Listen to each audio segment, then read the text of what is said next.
Malice and incompetence can be difficult to tell apart.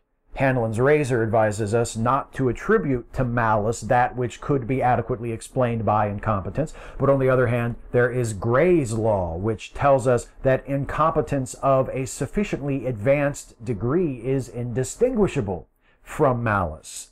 And it seems to me that neither of these principles are sufficient to explain the current state of affairs in the White House and Congress, where both malice and incompetence exist at a level of such abundance as I have never seen before in my lifetime.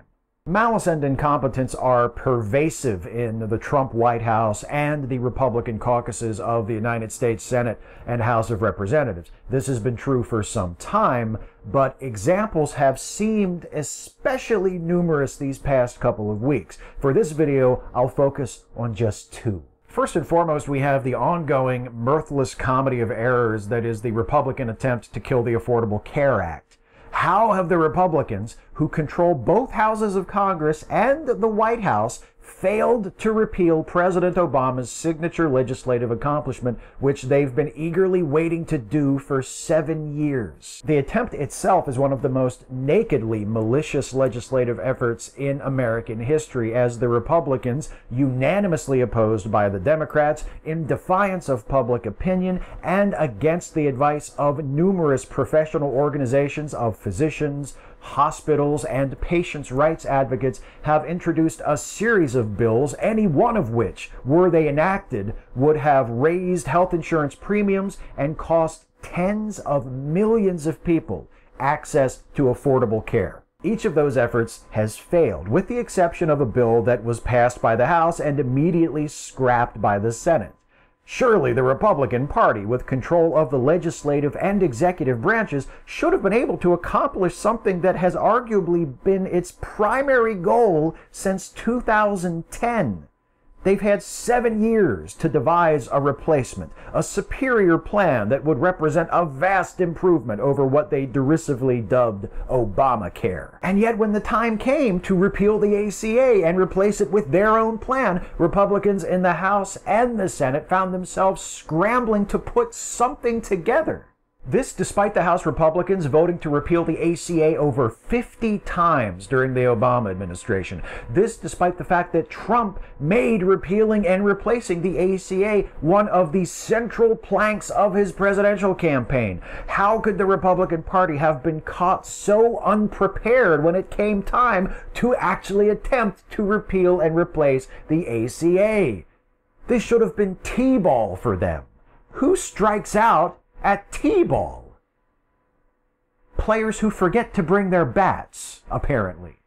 Second, let's talk about Trump's announcement made via Twitter last week that transgender Americans were to be banned from service in the United States military. Rarely has this president's bewildering combination of malice and incompetence been exhibited more plainly or more disgracefully. Frustrated by the failure of his Republican Congress to pass health care reform, obviously perturbed by the ongoing investigations into Russian collusion by members of his administration, presidential campaign, and family, and fearing a bill that included funding for his border wall would be rejected due to disagreements over whether or not to continue to require the Pentagon to pay for medical services needed by trans members of the armed forces, Trump tweeted out his decision that, quote, transgender individuals, unquote, would no longer be allowed to serve in the military at any level. They were simply too expensive and too disruptive. There are currently between 2,000 and 15,000 trans people serving in the American military. The estimates vary so widely because many trans service members are understandably reluctant to openly identify themselves. A Rand Corporation study conducted in 2016, commissioned by the Pentagon, concluded that trans people serving openly in the military would have minimal impact on readiness and healthcare costs. CNN, citing that same study, reported that trans-related services account for a maximum of 0.017% of the Defense Department's total annual healthcare spending. Trump's stated reasons for banning trans folk from the military are horseshit, and the Pentagon's own report from last year confirms that they're horseshit.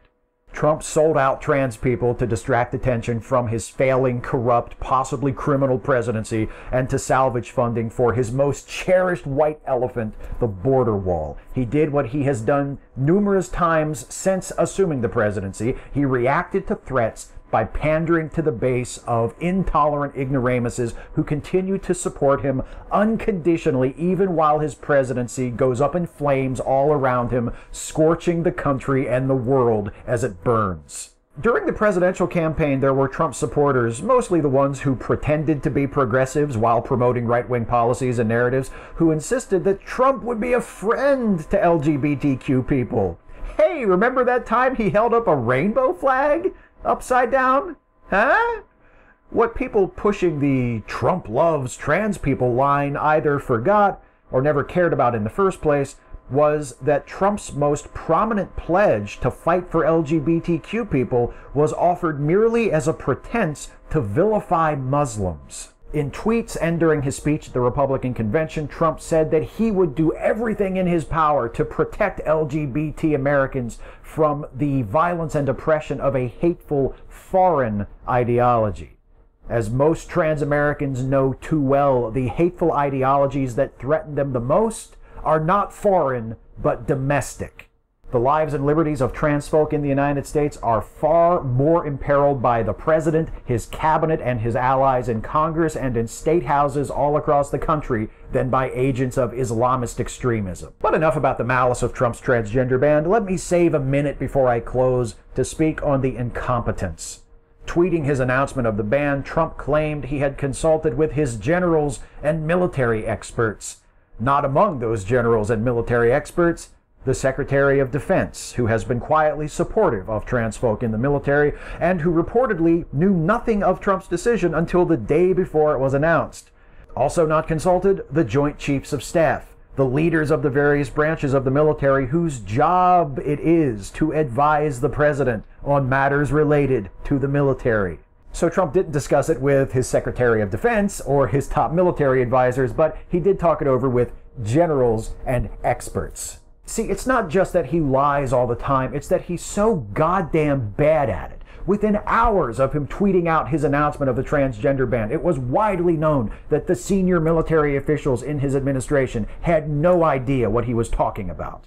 And because they had no idea what he was talking about, his presidential decree that transgender folks would no longer be allowed in the military meant absolutely nothing. Following Trump's Twitter announcement, Chairman of the Joint Chiefs, General Joseph Dunford, clarified that the military's policy on trans service members had not changed, adding, quote, "In the meantime, we will continue to treat all of our personnel with respect."